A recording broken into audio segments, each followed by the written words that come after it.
John Charles Dalton has take on Norman. He has given me so much of information. I'm sure, as an American, you have the take on Norman. Well, I support him. I think his information is depressing, but I think it's spot on. The question, it's really the issue for me is always the personal impact, the personal effect of the shutdown on ordinary people and on government employees, their salaries. I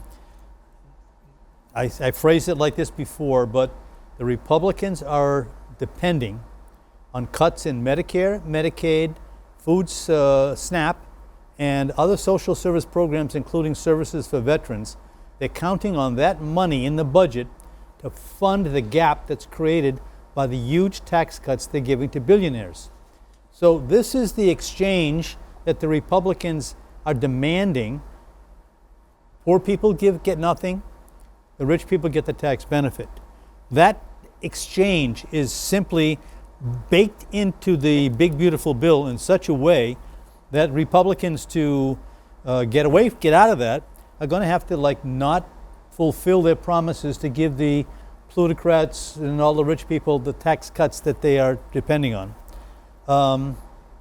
And so I think that's going to be front and center. I mean, I think we settle all the administrative details, but the social consequences of a policy which intentionally, cruelly affects so many people is going to come up again in the midterm election. How much do levels like democratic socialist or Christian socialist matter in politics today in USA or in Western world?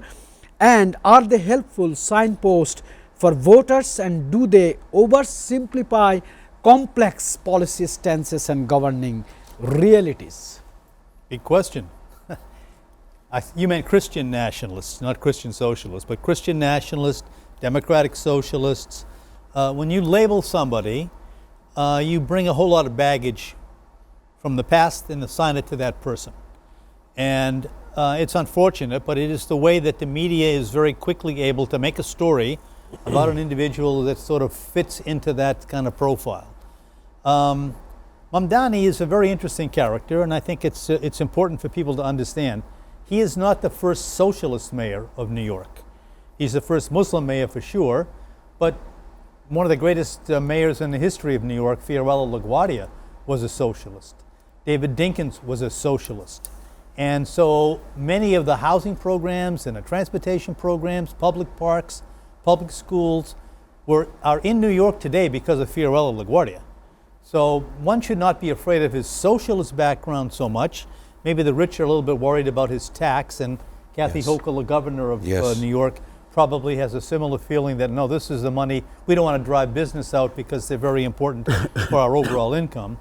But I think that that's misplaced. I think that a lot of the billionaires in New York, including my old friend Mike Bloomberg, would be happy to pay a social tax. He does great work on his own. He has a great philanthropy. He's a great philanthropist.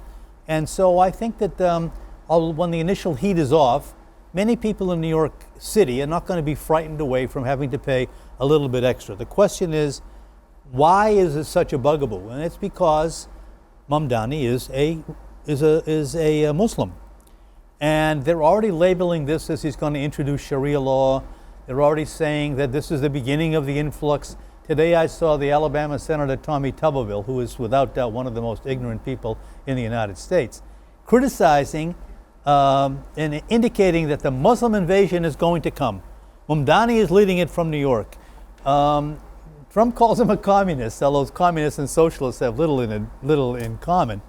So I think it's very, very unfortunate that people are labeled. That was the core of your question. It's very unfortunate that people are labeled. I will say one last thing about that. I'm old enough to remember when John F. Kennedy was called a terrorist because he would have a direct line to the Pope on account of he was a Catholic. And many people opposed Kennedy solely on the basis that he was a Catholic. And that kind of labeling of people because of their religion is un-American. And I hope that people, my colleagues and people of my generation, as I'm sure Gen Z doesn't care one way or the other, but I hope that people get over that whole business about the fear tactics of somebody based on their religion. He's a good man. He has a good education. Let's give him a chance and see what he can do in New York. He's following a really solid tradition of socialism as it applies in a democracy in the United States. One is, could targeting civilian infrastructure be argued as a war crime, or what legal mechanisms might apply? This is one question, and other question is, how might Ukraine alter its defense or resilience strategy in light of this kind of attack from Russia or Vladimir Putin's generals? Yeah.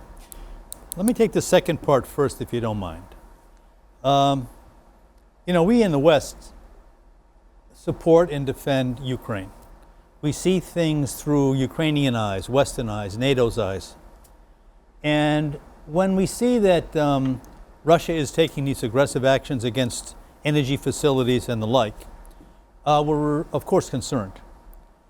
But this is war. And Ukraine has also begun their attack on the energy facilities and the gas depots and other targets inside Russia. So while we have deep sympathy, I think in terms of looking at the whole situation, it is lose-lose. There's no way either side is going to be able to move this carefully. When you're in a war, it's very difficult to isolate crimes against humanity. If you attack civilian targets aggressively, as Israel did in Gaza, then of course it gives rise to the concern that this was an intentional effort to punish the people as opposed to punishing infrastructure and so forth. So when you target individuals and target people and children in hospitals and the like, you can be accused of indiscriminate crimes against humanity. Whether this rises to that level or not, I don't know, but the International Criminal Court, in response to a complaint by a member country, could very well find Putin to be involved in this crime against humanity. But that's why it's very, very important for people to sort of try to arrive at some negotiated settlement, because neither party seems willing to concede that this is just mutually assured destruction using the weapons that they have available to them. And God forbid they should go to nuclear, but Norman has a point, of course, and this goes back to, as he pointed out last week, I mean, freezing the enemy has been sort of a traditional population in Europe. Whether it's Stalingrad or whether Napoleon has used it, it's a common defense now, and winter is coming, harsh winters in Europe. So I think it's time for both parties to somehow be brought together as much as possible. If Trump can do it, fine. But I mean, it's a pity to watch all of these young people die over the egos of two people who simply will not back off and try to find some settlement. Sir, in one line, if I ask you a question, is this a war between Vladimir Putin versus Volodymyr Zelensky, or it is a war between America versus Vladimir Putin? In one line, sir. One line is no. I think Americans are sympathetic to the Ukrainian cause, but I don't think that America is against Putin or Russia per se.